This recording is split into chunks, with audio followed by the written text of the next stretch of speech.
Hello बच्चों, आप सभी का वेलकम है। तो बच्चों चलिए हम लोग पढ़ते हैं आज से डेवलपमेंट ऑफ चिक के बारे में। इससे पहले वाली क्लास में मैंने आप लोगों को डेवलपमेंट ऑफ फ्रॉग पढ़ा दिया था। आज वाली क्लास को भी आपको बहुत बहुत ध्यान से देखना होगा और बहुत बहुत ध्यान लगाकर मेरी बताई गई सारी बातों को सुनना होगा, और जो भी मैं आपके सामने यहाँ पर बोर्ड पे लिख कर आपके नोट्स बनवाऊँगा उसको भी आपको मेरे साथ में पूरा कंप्लीट करना होगा। और इस पर जितने भी क्वेश्चंस आए हुए हैं प्रीवियस ईयर्स में उन क्वेश्चंस को ज़रूर लगाइएगा, प्रैक्टिस ज़्यादा से ज़्यादा करिएगा, जिससे कि एग्ज़ाम्स में क्वेश्चंस जो भी यहाँ से निकल कर आएंगे डेवलपमेंट ऑफ चिक से वो सारे क्वेश्चंस आप सही कर पाएँ। ठीक है ना। तो सबसे पहले बात की जाए, अगर हम चिक की बात करें तो चिक यानी मुर्गी जो होती है, आपको ऑब्वियसली पता है ये एक एप्स कैटेगरी में आती है, यानी बर्ड है। और बर्ड में जो एग होता है उसका वो कैसा होता है, वो होता है पॉलीलेसिथल। तो इसका जो एग है वो कैसा है, पॉलीलेसिथल है। ज़्यादा अमाउंट में यॉक जो है वो एग के अंदर पाया जाता है। क्लीवेज की अगर बात की जाए तो चिक में क्लीवेज जो होगा वो होगा डिस्कॉइडल मीरोब्लास्टिक क्लीवेज, यानी मीरोब्लास्टिक क्लीवेज होगा। और मीरोब्लास्टिक क्लीवेज में कौन सा वाला होगा, डिस्कॉइडल मीरोब्लास्टिक क्लीवेज होगा। तो एक एक करके सारी बात मैं आपको बताऊंगा किस तरह से पूरा का पूरा डेवलपमेंट चलेगा, कैसे मारूला, ब्लास्टुला, फिर गैस्ट्रुला, गैस्ट्रुला में किस तरह से जर्म लेयर्स बनेंगी, और जर्म लेयर्स के बाद साथ साथ न्यूरोलेशन क्या होगा, कैसे न्यूरल ट्यूब बनेगी, और फिर ऑर्गेनोजेनेसिस होगी। वो सारी जो इवेंट्स हैं, कौन कौन सी सेल्स चिक के डेवलपमेंट से आपसे एग्ज़ाम में पूछी जाती हैं, वो सारी बातें मैं आपको इस लेक्चर में बताने जा रहा हूँ। बहुत ध्यान से आपको मेरे साथ इसी तरह से कंटिन्यूसली पढ़ते रहना है, और एक दिन आप देखेंगे कि आप सब कुछ आपका जो है वो आपके पास चला आएगा। तो बात करा जाए अगर डेवलपमेंट ऑफ चिक की, तो सबसे पहली बात तो आप यहाँ पे ये लिख लीजिए कि जो एग होता है वो कैसा है, एग है इसका पॉलीलेसिथल।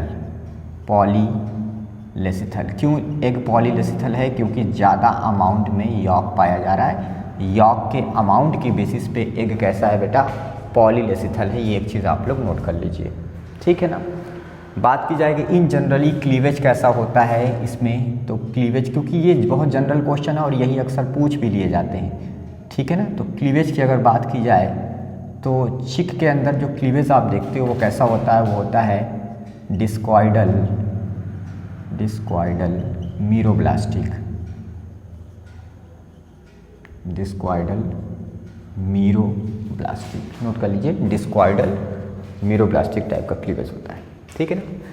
अब हम एक एक करके सारी चीज़ों को पढ़ाते हैं। सबसे पहले आप देखेंगे फर्टिलाइजेशन, क्योंकि फर्टिलाइजेशन के आगे से ही फिर जैसे ही जाइगोट बनेगा, एक फर्टिलाइज हो जाएगा, उसके बाद डेवलपमेंट का प्रोसेस स्टार्ट होगा। तो बात की जाए फर्टिलाइजेशन एंड इंक्यूबेशन। इंक्यूबेशन बहुत बहुत इम्पॉर्टेंट यहाँ पर एक इवेंट, एक प्रोसेस जिसको आपको समझना है, मैं बताऊँगा आपको।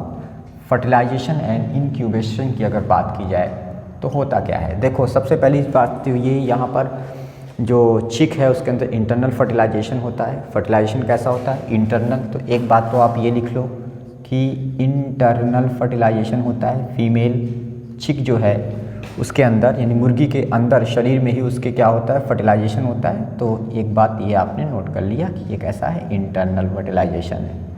दूसरी बात बेटा ये कि फर्टिलाइजेशन के टाइम में आपको पता है कि जो स्पर्म है वो एक को फर्टिलाइज़ करेगा, एक से फ्यूज़ होगा, एक के अंदर घुसेगा, और उसके बाद उन दोनों के न्यूक्लियस जो होंगे, मेल और फीमेल न्यूक्लियाई जो होंगे वो आपस में फ्यूज़ हो जाएंगे। इसी को हम फर्टिलाइजेशन कहते हैं। ओवुलेशन जो होता है चिक में वो प्राइमरी oocyte स्टेज में होता है, यानी जो ओवुलेशन का मतलब ओवरी में से एग जब निकलेगा तो वो जो एग की डेवलपमेंटल स्टेज होगी वो क्या होगी, प्राइमरी oocyte स्टेज। तो ये भी आप लिख लीजिए कि ओवुलेशन मतलब जब एग रिलीज़ होगा, ठीक है ना, ओवरी में से एग रिलीज़ होगा, बाहर नहीं आया है, ठीक है ना। ओवुलेशन ऑफ ओवम या एग जो भी आप लिख लो, वो प्राइमरी oocyte स्टेज होती है। सेकेंडरी oocyte नहीं, बल्कि क्या होती है, प्राइमरी oocyte स्टेज होती है, ठीक है ना। ये इम्पॉर्टेंट है। तो ओवुलेशन ऑफ ओवम या एग का जो ओवुलेशन होगा वो कब होगा, वो होगा आपका प्राइमरी oocyte स्टेज में, ठीक है ना, एक बात। दूसरी बात ये कि एक स्पर्म यूजुअली एक स्पर्म एक एग के अंदर इंटर करता है। बहुत सारे स्पर्म्स आते हैं, लेकिन उनमें से जो एक स्पर्म होता है वही एग को फर्टिलाइज करता है, इंटर करता है। चिक के केस में एक से ज़्यादा स्पर्म एग के अंदर इंटर करते हैं। कितने? यूजुअली 5 से 6 स्पर्म इंटर करते हैं। तो इस प्रोसेस को हम पॉलीस्पर्मी कहते हैं। तो यहाँ पर एक चीज़ और आप नोट करेंगे कि पॉलीस्पर्मी भी प्रोसेस यहाँ पर पॉलीस्पर्मी होती है। पॉलीस्पर्मी का मतलब कि लिखिएगा एंट्री ऑफ कितनी? यहाँ पे 5 से 6 स्पर्म क्या करेंगे? एंट्री करेंगे कहाँ पर? इन एग या ओवम। तो ओवम के अंदर 5 से 6 एग स्पर्म जो है वो इंटर करेंगे, इसलिए हम इसको क्या बोलेंगे? पॉलीस्पर्मी। इस प्रोसेस को हम क्या बोलेंगे? पॉलीस्पर्मी बोलेंगे। ठीक है ना? यहाँ तक हो गया। पॉलीस्पर्मी की फिनोमेना पाई जाएगी। उसके बाद क्या होगा? आपका फर्टिलाइजेशन हो जाएगा। फर्टिलाइजेशन हो जाएगा एग और स्पर्म। हालांकि 5 से 6 स्पर्म अंदर घुसे हैं एग के अंदर, लेकिन उनमें से केवल एक ही स्पर्म जो होगा वो उसका न्यूक्लियस जाकर फीमेल गैमीट यानी एग के न्यूक्लियस से फ्यूज़ होगा और फर्टिलाइजेशन होगा। बाकी सारे स्पर्म जो हैं वो डिसइंटीग्रेट हो जाएंगे, ख़त्म हो जाएंगे अंदर जाने के बाद। ठीक है ना? तो पॉलीस्पर्मी भी एक बहुत बहुत इम्पॉर्टेंट यहाँ पर देखा जाता है, रिपोर्ट किया जाता है चिक की एम्ब्रियोलॉजी में। ठीक है ना? तो अल्टीमेटली हुआ क्या कि स्पर्म जाकर एग से फ्यूज़ हुआ और बन गया जाइगोट। जाइगोट मतलब एग क्या हो गया? फर्टिलाइज हो गया। फर्टिलाइज्ड एग बना, जिसको हम क्या बोलते हैं? जाइगोट बोलते हैं। ठीक है ना? ये जो जाइगोट है यानी फर्टिलाइज एग है, अब इसमें डेवलपमेंट का प्रोसेस स्टार्ट होगा, क्लीवेज स्टार्ट होगा, मारूला, ब्लास्टुला, गैस्ट्रुला। और जब ये गैस्ट्रुलेशन के प्रोसेस में होगा, उसी दौरान मुर्गी के अंदर से ये अंडा बाहर आ जाएगा। मुर्गी अंडे को बाहर निकाल देगी। ठीक है ना? तो जाइगोट जब क्योंकि डेवलपमेंट मुर्गी के अंदर ही उसके अंडे का डेवलपमेंट, फर्टिलाइज एग का डेवलपमेंट मुर्गी की बॉडी के अंदर ही होना स्टार्ट हो जाएगा। मारूला, ब्लास्टुला स्टेज कंप्लीट हो जाएगी और गैस्ट्रुलेशन स्टेज स्टार्ट हो जाएगी डेवलपमेंट की। उस दौरान जो अंडा है वो मुर्गी की बॉडी से बाहर आएगा। ठीक है ना? यूजुअली अगर देखा जाए तो एक अंडा एक दिन में यानी 1 एग पर डे, ऐसा ये रेट होता है अंडे देने का मुर्गी में। कितना? 1 एग पर डे मुर्गी जो है वो अंडा देती है। ठीक है ना? ये इसका रेट है, ये आपको याद रखना है। ठीक है? तो स्पर्म एग से फर्टिलाइज किया, जाइगोट बना। ये जो जाइगोट यानी फर्टिलाइज्ड एग, यही क्या है? यही जाइगोट ही क्या है? फर्टिलाइज्ड एग है। FERTILIZED, यही क्या है? फर्टिलाइज्ड एग है। ठीक है ना? यही आगे अब बाहर आएगा। ठीक है ना? Comes outside of the body, of body से क्या होगा? बाहर आएगा। ये एग बर्ड है कि इसका एग जो होता है उस पर कवच पाया जाता है, तो ये क्लियोइडिक एग है, ये भी आपको पता होना चाहिए। ये एग कैसा है? क्लियोइडिक, CLEIO, क्लियोइडिक। ये एग कैसा है? क्लियोइडिक एग है। ठीक है ना? नोट कर लेंगे आप लोग, क्लियोइडिक एग होता है। ठीक है? अब आप क्या देखते हो? फर्टिलाइजेशन हो गया, अब आप देखते हो इंक्यूबेशन में क्या होता है? आप देखते हो कि मुर्गी जब अंडा देती है तो उस अंडे से 21 दिन बाद उसमें से अंदर से जो बच्चा होता है, जो चूजा होता है, वो अंडे को तोड़कर बाहर आ जाता है। कितने दिन बाद? 21वें दिन ये होता है। ठीक है ना? तो जो इंक्यूबेशन पीरियड है वो होता है 21 डेज़ का। 21 डेज़ पर मुर्गी के अंडे में से जो उसका बच्चा है, चूजा है, वो निकलकर बाहर आता है। तो इंक्यूबेशन पीरियड आपको याद रखना है, कितना होता है? 21 डेज़। आप देखते हो मुर्गी जब अंडा देती है तो उसके बाद वो उस पर बैठ जाती है। जो जनरली जो मुर्गियाँ होती हैं हमारे आसपास घरों में पाली जाती हैं, वो मुर्गियाँ अपने अंडों पर बैठ जाती हैं। क्यों बैठ जाती हैं? वो क्यों बैठ जाती हैं? वो इसलिए बैठ जाती हैं क्योंकि उन्हें अपने अंडों को, वो आप कहते हो ना कि वो अपने अंडों को गर्म करती हैं। ठीक है ना? उनको अंडे का टेम्परेचर मेंटेन करना होता है। अंडे का टेम्परेचर मेंटेन करने के लिए मुर्गियां क्या करती हैं, अपने अंडों पर बैठ जाती हैं, क्योंकि टेम्परेचर अगर मेंटेन नहीं होगा तो एग का जो डेवलपमेंट हो रहा होगा उस अंडे का अंदर, वो डेवलपमेंट नहीं हो पाएगा। तो प्रॉपर डेवलपमेंट के लिए टेम्परेचर ज़रूरी होता है, एक प्रॉपर टेम्परेचर सेट करना होता है। वो टेम्परेचर सेट करने के लिए मुर्गियाँ अपने अंडों पर बैठी रहती हैं। यूजुअली वो जो टेम्परेचर होता है वो 36 या 37, 36, 37, 38, 39, 40, 36 से 38 डिग्री सेल्सियस या फिर कहीं कहीं पर 37 से 40 डिग्री सेल्सियस ऐसा देखने को मिलता है, बुक में लिखा हुआ है, ठीक है ना।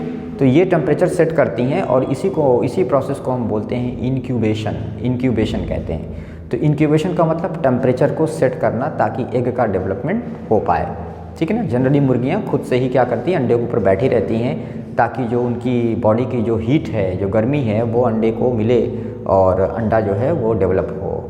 जब हम बड़े अमाउंट में ये काम करते हैं, जैसे जो फार्म होते हैं एग के, हेन के जो फार्म्स होते हैं मुर्गी के, जहाँ पर ढेर सारे एग का प्रोडक्शन किया जाता है, वहाँ पर इंक्यूबेटर्स होते हैं। इंक्यूबेटर्स कुछ ऐसे इक्विपमेंट्स, कुछ ऐसी मशीनें होती हैं जिनमें टेम्परेचर को सेट कर दिया जाता है और अंडे जो होते हैं उनमें डेवलप होते हैं, ठीक है ना। लेकिन इन जनरली मुर्गियाँ ये काम खुद से करती हैं। तो ये चीज़ आप लोग को समझना होगा कि इंक्यूबेशन क्या होता है। यहाँ पर देखिए लिखा हुआ है इंक्यूबेशन, INCUBATION। तो इंक्यूबेशन का मतलब क्या है? इंक्यूबेशन का मतलब ये है कि मुर्गी अंडे के ऊपर बैठ जाती है, क्योंकि अब अंडे के अंदर डेवलपमेंट स्टार्ट होना है, ठीक है ना। तो डेवलपमेंट के लिए क्या होता है, डेवलपमेंट के लिए जो एग है उस पर उसका टेम्परेचर सेट करना होता है। तो इंक्यूबेशन का मतलब मैंने आपको बताया कि मुर्गी अंडे पर इसलिए बैठी क्योंकि उसको उसके एग का डेवलपमेंट करना है और डेवलपमेंट के लिए टेम्परेचर सेट करना है, ठीक है ना। तो इंक्यूबेशन के लिए जो टेम्परेचर चाहिए वो चाहिए कितना, वो टेम्परेचर जो सेट करेगी वो टेम्परेचर होगा आपका कितना, लगभग 36 से लेकर 38 डिग्री सेल्सियस, 36 to 38, कहीं कहीं पर ये 37 से 40 तक भी आता है। कितना आता है? 37 से 40 तक भी आता है। वो एग्ज़ाम में क्वेश्चन आप देखोगे तो आपको थोड़ा बहुत अपना दिमाग लगाना पड़ेगा, ठीक है ना। तो इंक्यूबेशन होगा। अब इंक्यूबेशन जो होगा वो अगर बड़े लेवल पे करना हुआ, ज़्यादा मात्रा में करना हुआ, पोल्ट्री इंडस्ट्री में करना हुआ, तो उसके लिए इंक्यूबेटर्स होते हैं। तो कॉमर्शियली अगर पोल्ट्री इंडस्ट्री में बात किया जाए तो ये तो मुर्गी खुद से ही कर देती है, लेकिन अगर हम इसको बड़े लेवल पे करना चाहें तो उसके लिए क्या होते हैं, कॉमर्शियली अगर बड़ी मात्रा में खूब सारे अंडे हमें डेवलप कराने हैं, चूजे बनाने हैं, तो कॉमर्शियली क्या होता है, इंक्यूबेटर्स में ये काम किया जाता है। इंक्यूबेटर्स में ये काम किया जाता है और इंक्यूबेटर्स में टेम्परेचर सेट कर दिया जाता है, अंडे उसमें डाल दिए जाते हैं और अंडों का डेवलपमेंट होता रहता है। नेचुरली मुर्गियाँ खुद करती हैं अपने अंडों पर बैठकर, ठीक है ना। 21 दिन बाद जो अंडे हैं उनसे चूजे बाहर निकलते हैं। तो एक चीज़ और आप लोगों को यहाँ पर याद करनी है और लिखनी है कि हैचिंग कब होगी। हैचिंग मतलब अंडा टूट जाएगा और अंडे में से जो चूजा है वो बाहर आएगा। तो हैचिंग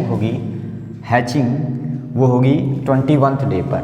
हैचिंग ऑफ कितने, 21वें दिन, 21 ST लगा दे रहे हैं, डे लिख दे रहे हैं, ठीक है ना।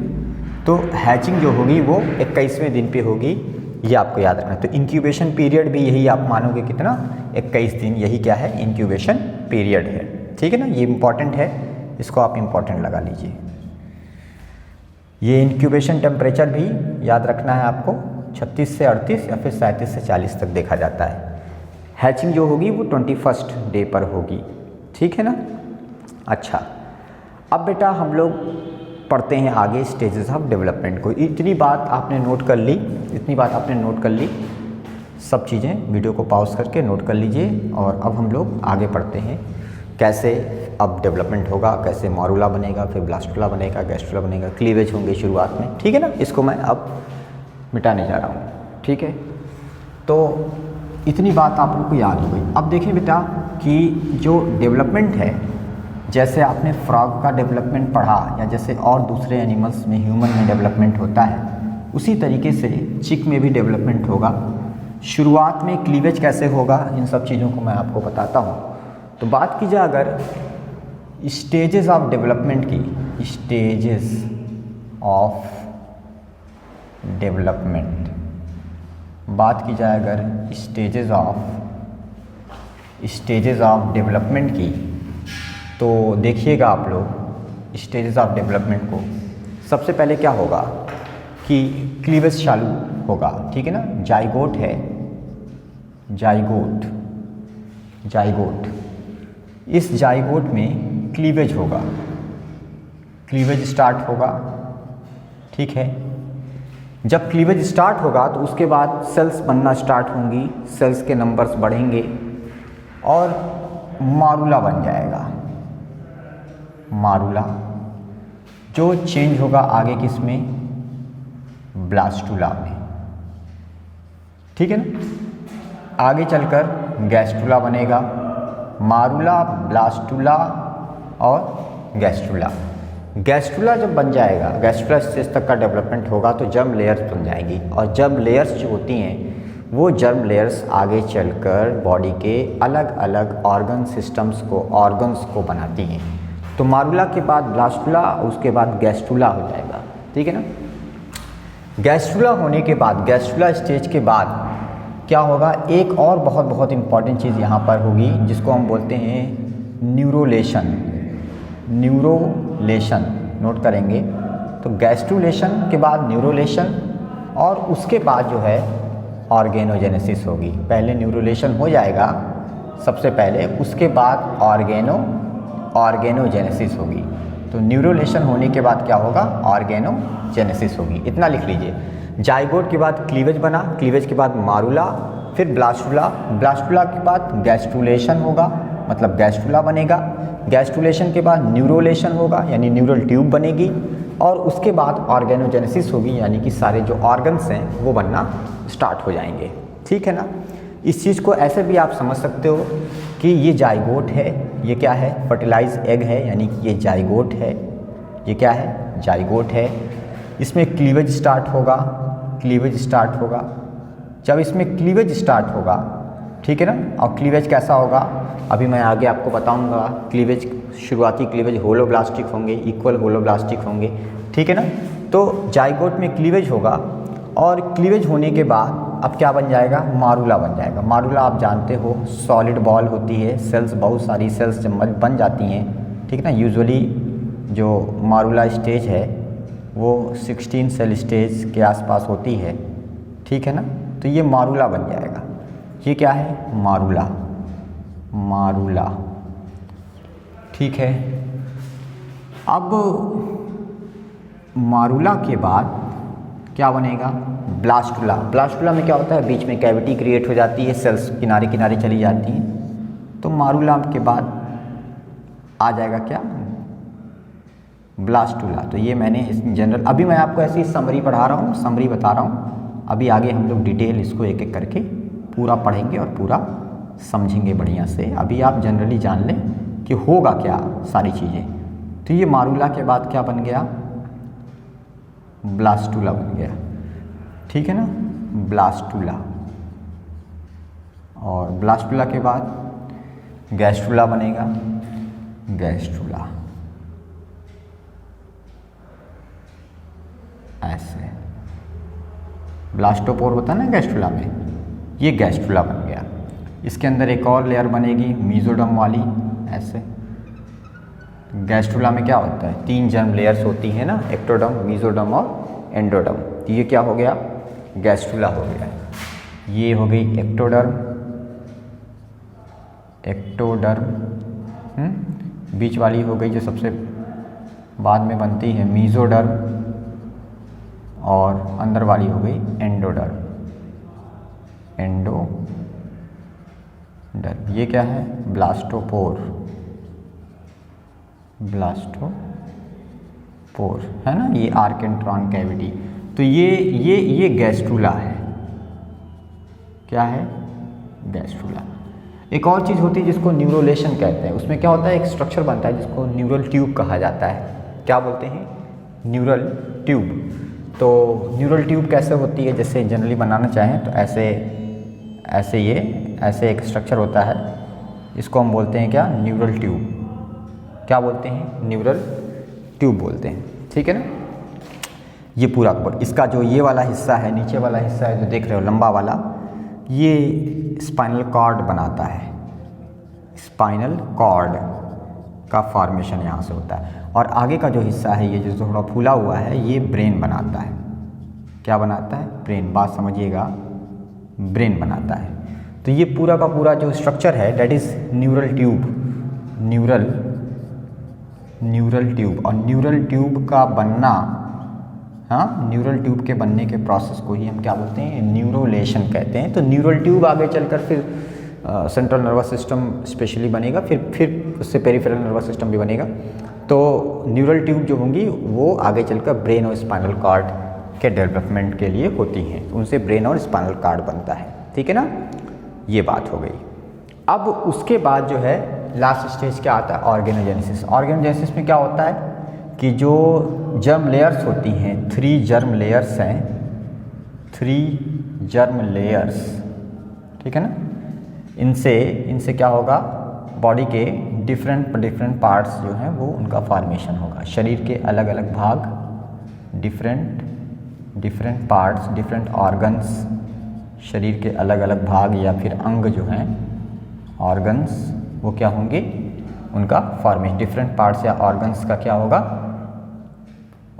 क्या होगा, फॉर्मेशन होगा, ठीक है ना। फॉर्मेशन होगा किनसे, एक्टोडर्म, मेसोडर्म और एंडोडर्म से होगा। तो इस प्रोसेस को आप क्या बोलोगे, 3 जर्म लेयर से डिफरेंट बॉडी के पार्ट्स का बनना ही क्या कहलाएगा, ऑर्गेनोजेनेसिस।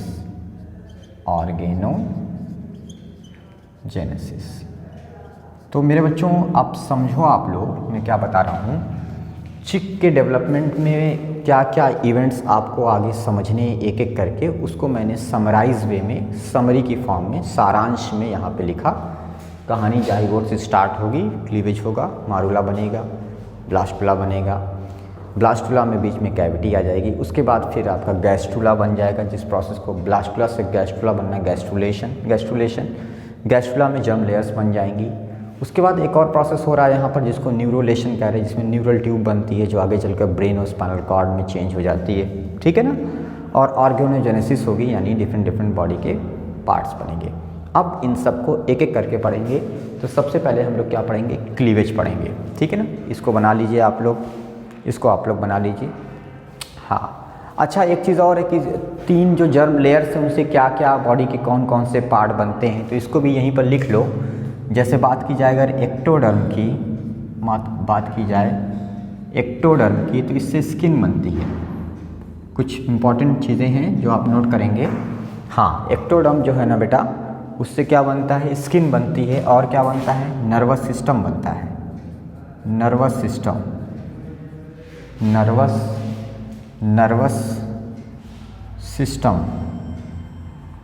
सिस्टम ये किससे बन जाएगा, एक्टोडर्म से बन जाएगा। नोट कर लीजिए सारे लोग, ठीक है। अगर आप बात करें सबसे अंदर वाली यानी एंडोडर्म से, तो एंडोडर्म से क्या बनेगा, एंडोडर्म से बनेगी एपिथेलियल लाइनिंग। एपिथेलियल समझ रहे हैं, एपिथेलियल लाइनिंग,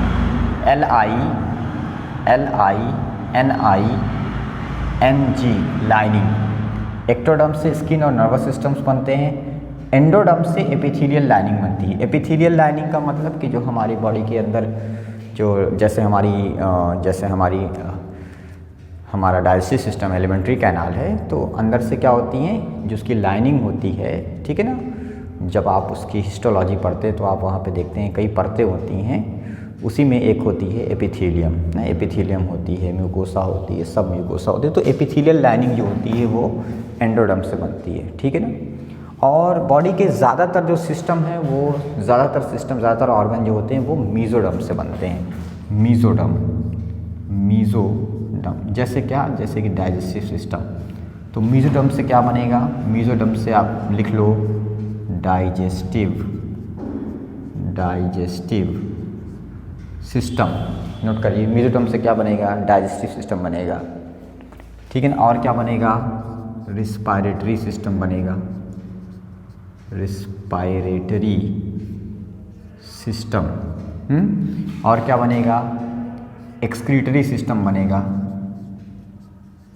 एक्सक्रीटरी सिस्टम। समझ रहे हैं ना?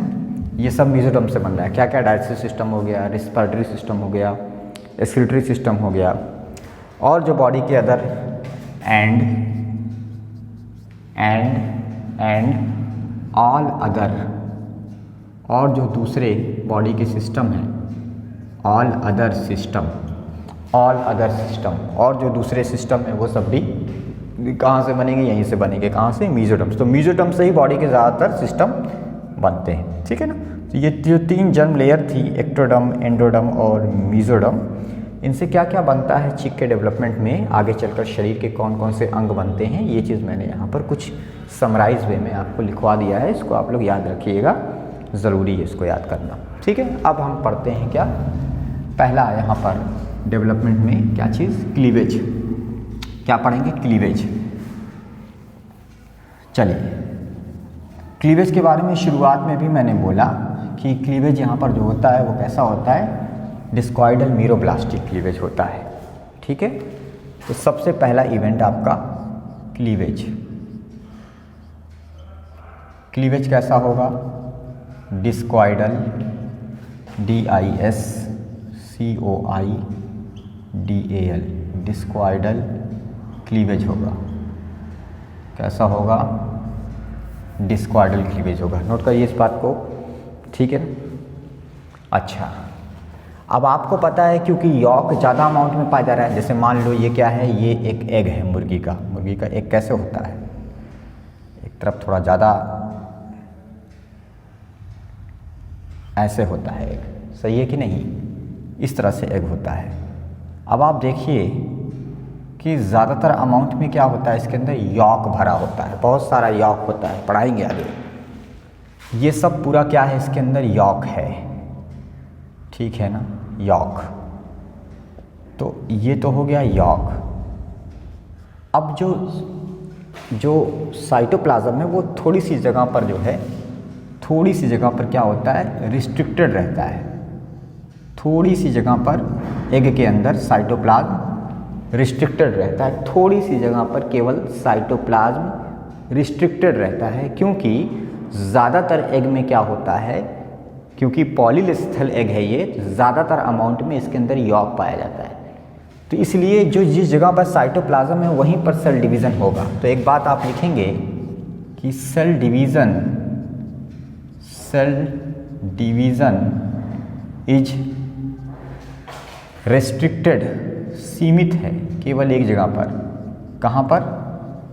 इस छोटी सी जगह पर, जिसको हम ब्लास्टोडिस्क कहेंगे। मतलब वो साइटोप्लाज्म का एरिया क्या कहलाएगा? ब्लास्टोडिस्क। तो सेल डिवीज़न जो है रिस्ट्रिक्टेड है to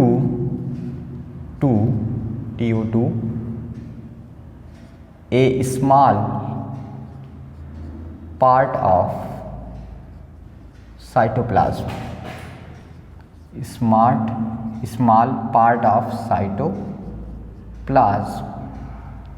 cytoplasm known as blastodisc. बात समझिएगा, थोड़ा सा ही यहाँ पर साइटोप्लाज्म है। जिस जगह पर साइटोप्लाज्म है वो इतना एरिया कहलाता है क्या? इस जगह को हम क्या बोलते हैं? इसको बोलते हैं ब्लास्टोडिस्क। क्योंकि ज़्यादातर क्या है? ज़्यादातर तो अंडे में यॉक है ना, क्योंकि प्लेसेंटा नहीं है इसमें, तो इसलिए यॉक ज़्यादा डेवलप है यहाँ पे, है ना, क्योंकि न्यूट्रिशन चाहिए होगा। तो ब्लास्टोडिस्क क्या होती है? ब्लास्टोडिस्क का मतलब ये होता है कि जहाँ पर सेल डिवीज़न होगा साइटोप्लाज्म का, क्योंकि थोड़ा सा ही साइटोप्लाज्म पाया जाएगा, तो वही एरिया क्या कहलाएगा? ब्लास्टोडिस्क। ये इतना ही जगह पर केवल साइटोप्लाज्म है अंदर, समझ रहे हैं ना इस चीज़ को? बाकी सब यॉक है। इतनी जगह जहाँ जो बची हुई है थोड़ी सी, जहाँ पे साइटोप्लाज्म है एग का, उसी जगह को हम बोल रहे हैं ब्लास्टोडिस्क। वहीं पर आगे चलकर सब डेवलपमेंट का प्रोसेस होने वाला है। सेल डिवीज़न हो गया, मतलब क्लीवेज विलेवेज सब यहीं पर होगा, इसी ब्लास्टोडिस्क में ही होगा। ब्लास्टोडिस्क मतलब साइटोप्लाज्म, ठीक है ना, क्योंकि वो एक पर्टिकुलर जगह पर केवल है, इसीलिए तो डिस्कॉर्डर मीरोब्लास्टिक क्लीवेज कहा जाता है कि जहाँ पर जो है बल्फोर लॉ है ना, कि जहाँ पर क्लीवेज वहीं होगा जहाँ पर यॉक नहीं होगा। यॉक जो होता है, cleavage is inversely proportional to the amount of yolk. वही बात तो है कि इन सब जगह पे क्लीवेज नहीं होगा, केवल उस जगह पे होगा जहाँ पर यॉक नहीं है। वो जगह छोटी सी जो है, थोड़ी सी ही वो जगह है एक के अंदर, उस जगह पे जो साइटोप्लाज्म है उसी जगह पर साइटोप्लाज्म है ही, और उसी जगह को, उस साइटोप्लाज्म को हम ब्लास्टोडिस्क कह रहे हैं। तो यहीं पर आगे क्लीवेज होगा, यानी सेल डिवीज़न होगा, फर्दर जो भी डेवलपमेंट है सब यहीं होगा, ठीक है ना बेटा। तो ये चीज़ एक बात आप लोगों को समझ में आ गई होगी, ठीक है। अब बेटा जब इसमें क्लीवेज स्टार्ट होगा, ब्लास्टोडिस्क में क्लीवेज स्टार्ट होगा, ब्लास्टोडिस्क का मतलब साइटोप्लाज्म, ठीक है ना, small amount of cytoplasm, small area में जो रिस्ट्रिक्टेड साइटोप्लाज्म है उसको ब्लास्टोडिस्क कह रहे हैं, ठीक है ना। तो क्लीवेज होगा। अब जब क्लीवेज होगा तो पहला क्लीवेज जो होगा, अब हम इस जगह को केवल दिखा रहे हैं आपको, ब्लास्टोडिस्क को। मान लीजिए ये ब्लास्टोडिस्क है, ये पूरा एग नहीं है, केवल क्या है, ब्लास्टोडिस्क है, ठीक है ना। तो जब क्लीवेज होगा तो पहला क्लीवेज जो होगा वो इस तरह से होगा। कैसे होगा? वर्टिकल होगा, मेरिडियनल होगा, वर्टिकल या फिर मेरिडियनल, इस तरह से। तो जो पहला क्लीवेज होगा वो मेरिडियनल होगा, यानी कि वर्टिकल होगा, ठीक है ना। दूसरा जो क्लीवेज होगा, दूसरा क्लीवेज जो होगा वो भी कैसे होगा? दूसरा भी क्लीवेज जो होगा वो मेरिडियनल ही होगा, पहले वाले क्लीवेज के राइट एंगल पे होगा, इसके 90 डिग्री पे होगा, ठीक है ना। तो दूसरा जो क्लीवेज होगा वो भी कैसा होगा? दूसरा जो क्लीवेज होगा बेटा वो भी कैसा होगा? ये पहला था, ये पहला था, दूसरा भी जो है वो ऐसे हो जाएगा, ठीक है ना। ये दूसरा क्लीवेज आपका हो गया, ठीक, समझ रहे हैं इस चीज़ को। तीसरा क्लीवेज जो होगा वो कैसा होगा? वो होगा हॉरिजॉन्टल, ठीक है ना। तीसरा क्लीवेज हॉरिजॉन्टल होगा, मतलब ये पहला था, ये दूसरा था, और तीसरा कैसे होगा? ये तो आपका पहला था और ये आपका दूसरा था, और तीसरा इस तरह से होगा। समझ रहे इस चीज़ को? मतलब तीसरा जो होगा वो इक्वेटोरियल होगा, ठीक है ना। हाँ, ठीक है। अब इस चीज़ को यहाँ पे लिखिए, आप लिखिए सब चीज़ों को, ताकि नोट्स में आपके रहे सब चीज़ें, ठीक है ना। फर्स्ट क्लीवेज बात समझिएगा। फर्स्ट क्लीवेज जो होगा वो कैसा होगा? वो मैंने बोला कैसा होगा? वर्टिकल होगा। वर्टिकल को ही मेरिडियनल भी कहते हैं, वर्टिकल, ठीक है ना। कितनी सेल बन जाएंगी? 2 सेल बन जाएंगी। जो वर्टिकल होगा तो 2 सेल, 2 ब्लास्टोमर या 2 ब्लास्टोमियर बन जाएंगे। सेकंड क्लीवेज जो होगा, सेकंड क्लीवेज नोट करेंगे, सेकंड क्लीवेज जो होगा वो भी कैसा होगा? वर्टिकल ही होगा, वर्टिकल होगा। अब कितनी बन जाएंगी? 2 से 4 हो जाएंगी, टोटल 4 ब्लास्टोमियर बन जाएंगी, 4 सेल्स बन जाएंगी। थर्ड क्लीवेज जो होगा, थर्ड क्लीवेज दिख रहा है आप सभी को? हाँ, थर्ड, CL, ये C है। थर्ड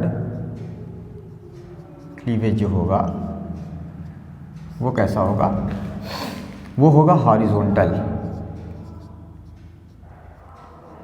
हॉरिजॉन्टल, ठीक है ना। और जब वो हॉरिजॉन्टल होगा तो सेल्स टोटल बन जाएंगी 4 से 8 ब्लास्टोमियर बन जाएंगे। ये नोट करेंगे सारे लोग। फर्स्ट क्लीवेज वर्टिकल 2 सेल, उसके बाद सेकंड क्लीवेज के बाद टोटल 4 सेल्स हो गई, और थर्ड क्लीवेज के बाद क्या हो गया? टोटल 8 सेल्स का फॉर्मेशन हो जाएगा, 8 सेल्स का फॉर्मेशन हो जाएगा, ठीक है। यहाँ तक आप लोग नोट कर लीजिए। हाँ, ठीक, ये है आपका क्लीवेज। क्लीवेज के बाद अब सेकंड स्टेज हम लोग पढ़ेंगे। यहाँ तक का क्लीवेज आपको याद रखना है।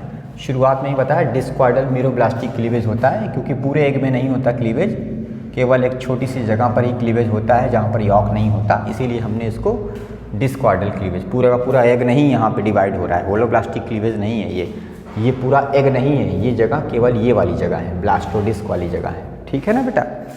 चलिए इसको याद रखिएगा जो मैंने आपको बताया। क्लीवेज के बाद अब हम लोग नेक्स्ट स्टेज पढ़ेंगे, डेट इज़ मारूला। क्या पढ़ेंगे? मारूला। तो इसको आप वीडियो को पॉज करें और इसको नोट कर लें अगर आपने नोट नहीं किया तो, ठीक है। चलिए मैं इसको मिटा रहा हूँ। अब हम लोग देखते हैं मारूला के बारे में। देखो जब 2 के बाद 4 बना, 4 के बाद 8 बना, 8 के बाद आगे 16 बनेगा, है ना, 16 के बाद 32 बनेगा। इस तरह से सेल्स जो हैं वो रैपिडली आगे डिवीज़न करेंगी, ठीक है। तो दूसरा जो आपका यहाँ पर डेवलपमेंट में आएगा डेट इज़ मारूला। मारूला क्या है? कंपैक्ट मास। कंपैक्ट मास बहुत सारी सेल्स का एक गोला है। बहुत सारी सेल्स मलबेरी लाइक स्ट्रक्चर में अरेंज हो गई हैं। खूब सारी सेल्स एक साथ अरेंज हो गई हैं, ठोस एकदम। तो compact of mass of cells, compact mass of cells called CALLED, called, उन सेल्स को क्या बोलते हैं? उन सेल्स को बोलते हैं ब्लास्टोमियर्स या ब्लास्टोमर्स। तो ये ब्लास्टोमियर्स जो सेल्स हैं, इनका कंपैक्ट मास मतलब खूब सारी सेल्स जो होती हैं, खूब सारी, इस तरह से देखिए खूब सारी सेल्स हैं यहाँ पर, और इन सेल्स के कंपैक्ट मास को, इसमें बिल्कुल स्पेस नहीं कहीं होता, ना कोई कैविटी होती है। बहुत इंपॉर्टेंट मैं बता रहे हैं, ना कोई कैविटी होती है अंदर, बस खाली सेल्स सारी भरी रहती हैं, केवल और केवल सेल्स भरी रहती हैं। और इसी स्ट्रक्चर को आप क्या बोलते हो? मारूला बोलते हो, है ना बेटा। फ्रॉग में भी मैंने इसके बारे में थोड़ा सा डिस्कशन किया था। हालांकि फ्रॉग के अंदर मारूला स्टेज जो है उसको लेकर मैंने आपको कुछ बातें बताई थी जो आपको याद होंगी। यहाँ अगर बात की जाए चिक में, तो this is the compact mass of cells. तो यही क्या है आपका? यही है बेटा मारूला। तो ये यहाँ तक का आपका हो गया बेटा। तो मैंने आपको क्लीवेज पढ़ा दिया, उसके बाद क्या पढ़ा दिया? मारूला भी बता दिया। मारूला के बाद अगला जो आएगा तीसरा, ब्लास्टूला। ब्लास्टूला में क्या होगा? अब क्या होगा ब्लास्टूला में? ये जो मारूला है, ये सेल्स बाहर की तरफ क्या होंगी? मूव होंगी। सेल्स बाहर की तरफ मूव होंगी तो बीच में एक कैविटी क्रिएट हो जाएगी और उस कैविटी को बोलेंगे ब्लास्टोसील कैविटी। तो मारूला में क्या होता है? लिखिएगा, सेल्स मूव अवे मतलब सेल्स मूव करने लगेंगी। कहाँ से? सेंटर से पेरिफेरी की तरफ। मारूला में से सेल्स सेंटर से पेरिफेरी की तरफ मूव करने लगेंगी। इसी को हम यहाँ लिखवा रहे हैं। सेल्स क्या करेंगी? मूव अवे करेंगी फ्रॉम सेंटर, फ्रॉम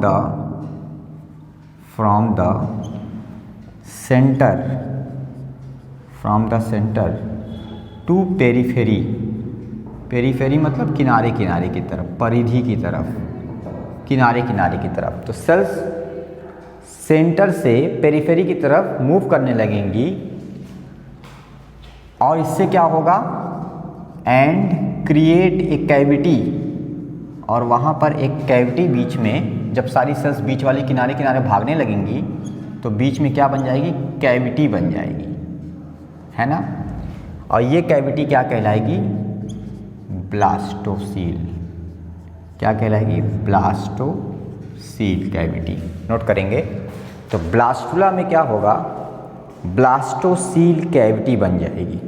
ब्लास्टूला में ब्लास्टोसील कैविटी बन जाएगी, है ना। जैसे ये है आपका, ठीक है, ये है।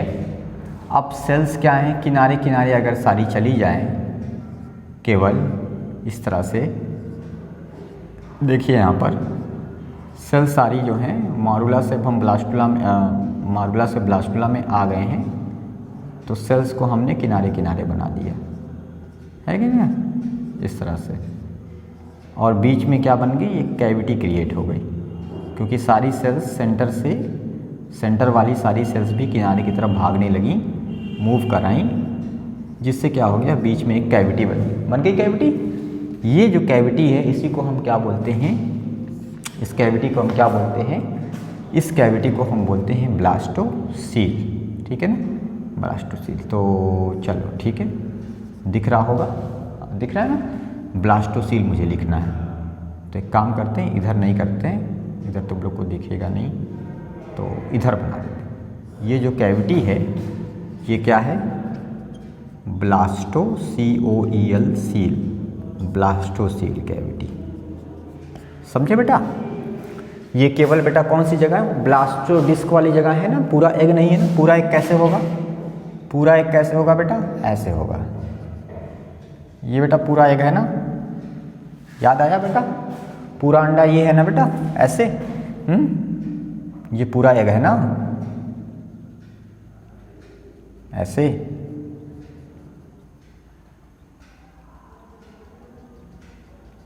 ऐसे जान रहे हो ना इस चीज को, दिख रहा है तुम लोगों को? ठीक है, तो ये ऐसे है।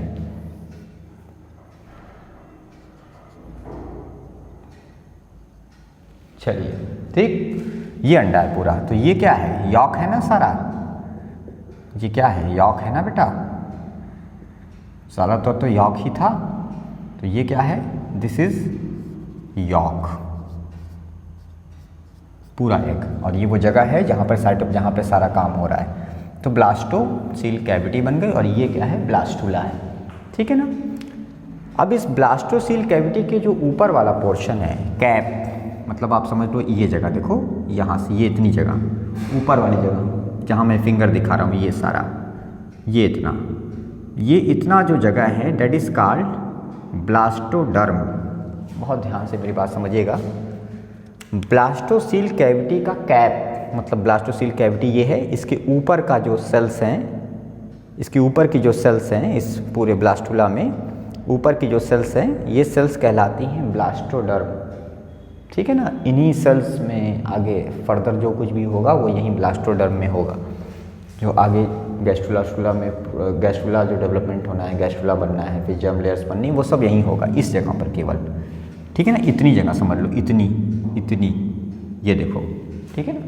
तो ये जो है ना, दिस इज कॉल्ड बेटा क्या, ये इतनी जो सेल्स ऊपर की हैं, कैप जैसे टोपी जैसे, ये एरिया ऑफ सेल क्या कहलाता है, दैट इज कॉल्ड बेटा क्या, मैंने क्या बोला, ब्लास्टोडर्म, BLASTO, ब्लास्टो, उसी में आगे लिखना डर्म, DERM, ब्लास्टोडर्म। बहुत इंपॉर्टेंट बात है, समझना बच्चों, ब्लास्टोडर्म कहाँ मैंने बताया है। ठीक है ना? तो ब्लास्टोसील कैविटी के ऊपर का जो कैप लाइक पोर्शन है सेल्स का, उसी को हम क्या बोलते हैं, ब्लास्टोडर्म बोलते हैं। ठीक है ना?